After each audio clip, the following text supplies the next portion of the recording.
Question number 28 देखिए, थोड़ा सा कॉन्सेप्चुअल क्वेश्चन है। अगर पूरा लेक्चर और पूरा चैप्टर आपने ठीक से रीड किया है तो इस क्वेश्चन के आंसर बड़ी आसानी से बन जाएंगे। B1, B2, B3 three identical bulb. Identical bulb का मतलब होता है जिनकी पावर और जिनका रेजिस्टेंस सब कुछ सेम हो, वो होते हैं आइडेंटिकल, मतलब एक जैसे। तो three identical bulbs are connected in with current 3 ampere recorded by emitter A, है ना। और all three bulbs are glowing। और कैसे कनेक्ट है देखो, B1, B2 और B3 तीनों पैरेलल में कनेक्ट है। पहली बात तो ये है कि ये पैरेलल में कनेक्ट है, जैसे हमारे घर में कनेक्शन होता है, हाउस होल्ड सर्किट का होता है। और एमीटर की रीडिंग कितनी मिल रही है हमें, 3 एम्पियर। क्लियर। और तीनों ही बल्ब आइडेंटिकल है, मतलब तीनों बल्ब को कितना करंट मिलना चाहिए, 3 एम्पियर अगर टोटल है तो तीनों बल्ब को कितना मिलेगा। पैरेलल में करंट क्या हो जाता है, डिवाइड। और तीनों बल्ब अगर सेम है तो तीनों को इक्वल करंट मिलेगा। ठीक है, तो तीनों बल्ब को मिल रहा है 1 एम्पियर 1 एम्पियर 1 एम्पियर। क्लियर है, ये बात तो क्लियर है। तो A1, A2 और A3 तीनों की अगर रीडिंग देखोगे तो A1 को भी 1 एम्पियर मिल रहा है, A2 को भी 1 एम्पियर मिल रहा है, और A3 को भी 1 एम्पियर मिल रहा है। ठीक है, ये तो एक जनरल बात हो गई। अब क्वेश्चन क्या पूछा ये भी देखो, what happens to glow of other two bulb when bulb B1 get fused. तो चलो B1 को फ्यूज कर देते हैं, ये वाला बल्ब फ्यूज हो गया सपोज। अब ये वाला बल्ब अगर फ्यूज हो गया तो कोई बात नहीं, यहाँ तो करंट जाएगा ही ना, यहाँ से करंट आएगा तो यहाँ तो चला ही जाएगा, ऊपर नहीं जाएगा।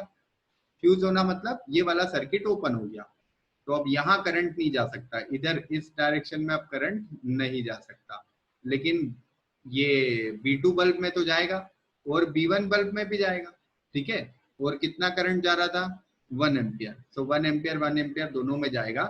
तो हम क्या कहेंगे कि बाकी दोनों बल्ब सेम ब्राइटनेस के साथ ग्लो करते रहेंगे, उनकी ब्राइटनेस में कोई फर्क नहीं आएगा।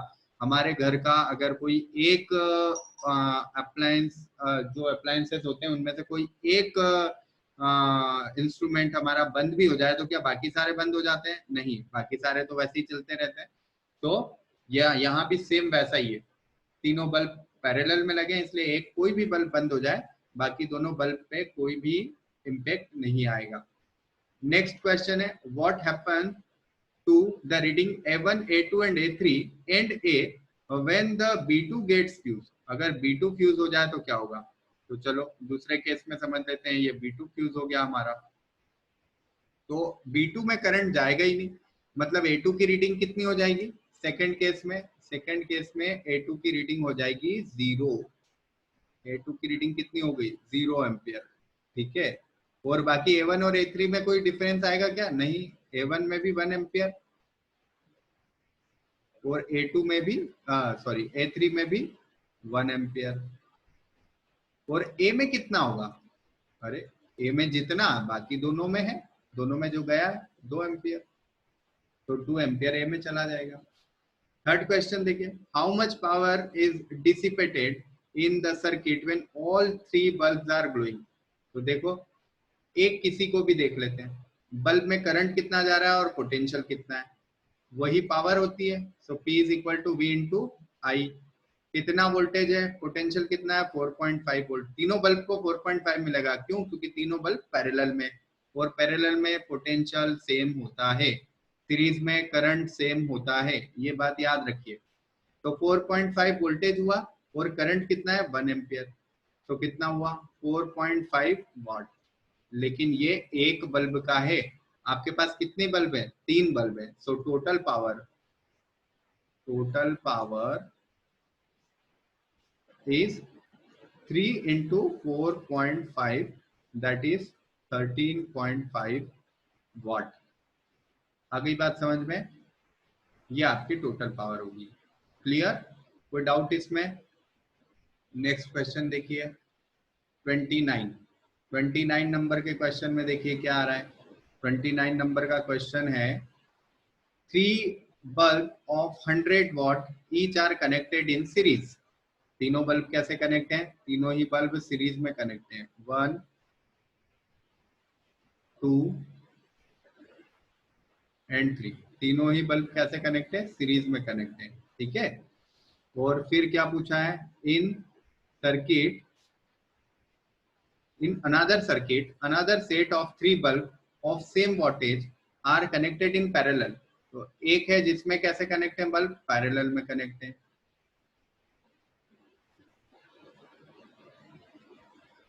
ऐसे कनेक्ट है। ये हमारे पास 2 सर्किट है, ये है पहला वाला केस और ये है दूसरा वाला केस। अब क्वेश्चन क्या पूछ रहे हैं, of same wattage are connected parallel to the same source। वह क्वेश्चन पूछा है, will the bulb in two circuit glow with same brightness, justify your answer। नहीं, दोनों सेट में सेम ब्राइटनेस नहीं होगी, क्योंकि देखिए यहाँ पर क्या होगा, यहाँ पर वोल्टेज डिवाइड हो जाएगा।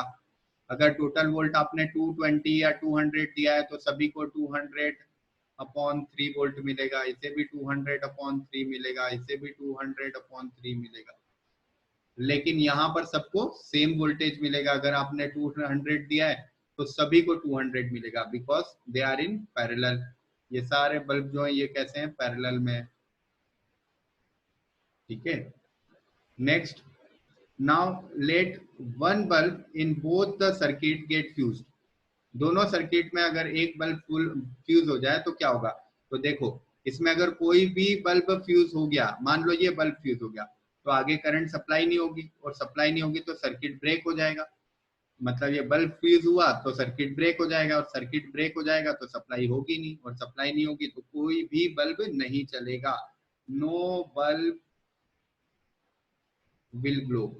किस केस में, सीरीज केस में कोई भी बल्ब ग्लो नहीं करेगा। और इसमें तो आप कोई भी बल्ब बंद कर दीजिए, कोई फर्क नहीं पड़ेगा, बाकी तो चलते रहेंगे, ठीक है। नेक्स्ट क्वेश्चन है स्टेट ओम्स लॉ। ये तो थ्योरेटिकल क्वेश्चन है, हम डिस्कस कर चुके हैं। एक्सपेरिमेंटली कैसे वेरीफाई करें, एक बहुत छोटा सा एक्सपेरिमेंट करके देख लीजिए।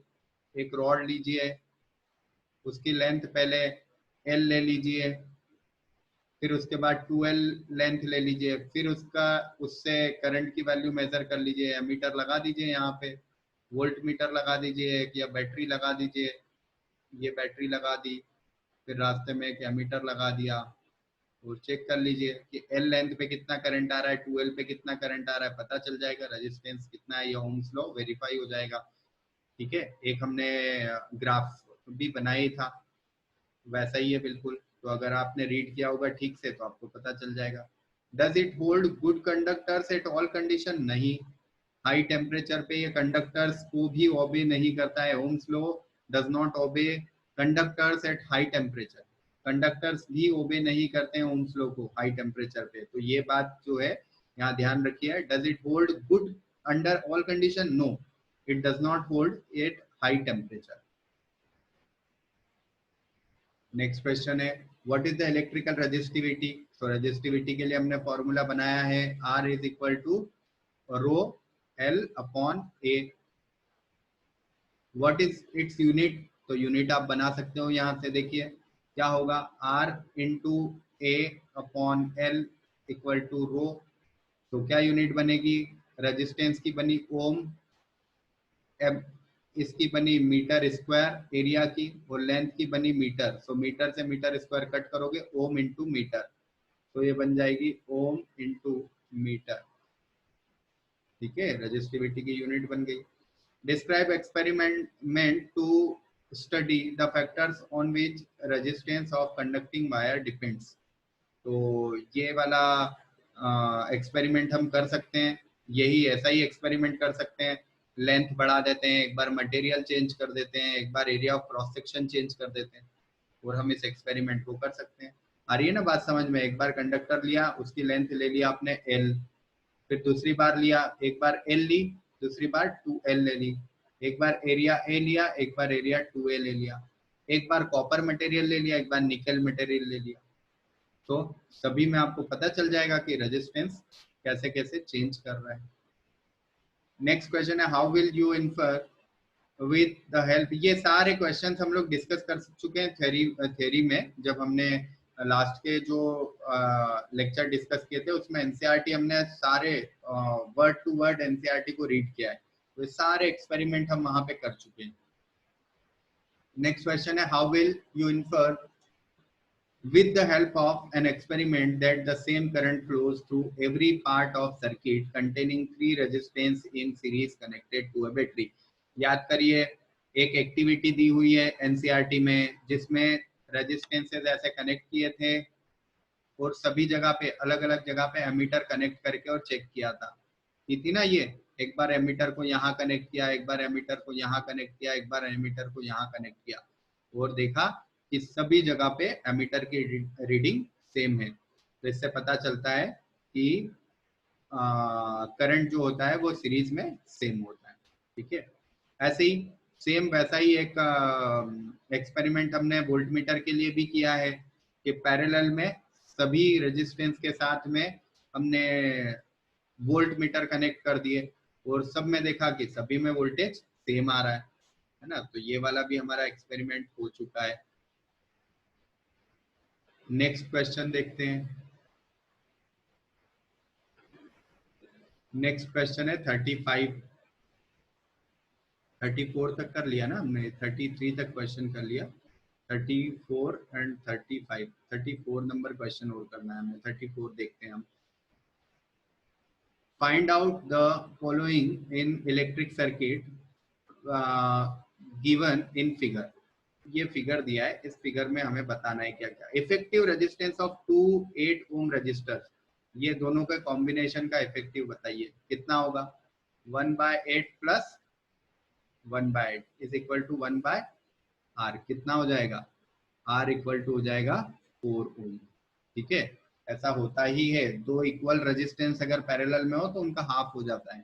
ठीक है, पैरेलल में identical resistance r upon n हो जाते हैं। n क्या है, नंबर ऑफ रेजिस्टेंस। मतलब अगर 8 ओम के 2 हैं तो 8/2 हो जाएगा, 8 ओम के 3 होते तो 8/3 हो जाता, 8 ओम के 4 होते तो 8/4 हो जाता। ऐसा, इसके लिए अलग से मैं एक सेपरेट वीडियो बना दूंगा जिसमें आप पैरेलल कॉम्बिनेशन को सॉल्व करना सीख जाएंगे, आइडेंटिकल रेजिस्टेंस हो तो भी और नॉन आइडेंटिकल हो तो भी। नेक्स्ट क्वेश्चन है बी। पहले का क्वेश्चन आंसर तो हमारा आ गया 4 ओम। दूसरा क्वेश्चन है current flowing through 4 ohm resistance. तो जितना करंट यहां से पास होगा उतना ही 4 ओम से भी होगा। टोटल रेजिस्टेंस सर्किट का बताइए कितना है, 4 तो ये और टोटल 4 इसका, तो टोटल रेजिस्टेंस कितना हुआ, ये 4 और ये भी 4, टोटल रेजिस्टेंस कितना हो गया, ये दोनों सीरीज में है ना, तो टोटल रेजिस्टेंस 8 ओम हो गया। बैटरी कितनी है, 8 वोल्ट की। करंट कैसे निकालोगे, करंट निकालोगे I is equal to V upon R। कितना है V, V दिया है 8, टोटल रेजिस्टेंस कितना आया 4 plus 4 that is 8, so 1 ampere. ये आपका सेकंड आंसर आ गया। पोटेंशियल डिफरेंस अक्रॉस 4 ओम, तो देखिए दोनों इक्वल हो गए ना, ये दोनों 4 ओम ये भी है 4 ओम ये भी है, तो दोनों को इक्वल पोटेंशियल मिल जाएगा। 8 वोल्ट का टोटल पोटेंशियल है तो दोनों को बराबर मिलेगा ना, क्योंकि दोनों रेजिस्टेंस बराबर है। इसका टोटल इक्विवेलेंट 4 है ना, ये 4 बनेगा ना इसका टोटल इक्विवेलेंट, तो 4 ये भी 4 ये भी, तो दोनों को इक्वल मिलना है। इक्वल मिलना है मतलब 4 वोल्ट इसको भी मिलेगा और 4 वोल्ट इसको भी मिलेगा। तो ये आपका थर्ड आंसर आ गया 4 volt. Fourth, power dissipation in 4 ohm resistor. तो 4 ओम रजिस्टर में कितनी पावर होगी देख लो, आई स्क्वायर आर कर लें, तो power is equal to I square R. I कितना है 1, आर कितना है 4, so 1 square into 4 that is 4 watt, 4 watt. Difference in ammeter reading if any, नहीं कोई, दोनों एमीटर सीरीज में लगे हैं तो कोई, सीरीज में तो करंट सेम होता है इसलिए कोई भी वेरिएशन नहीं आएगा, सो नो डिफरेंस।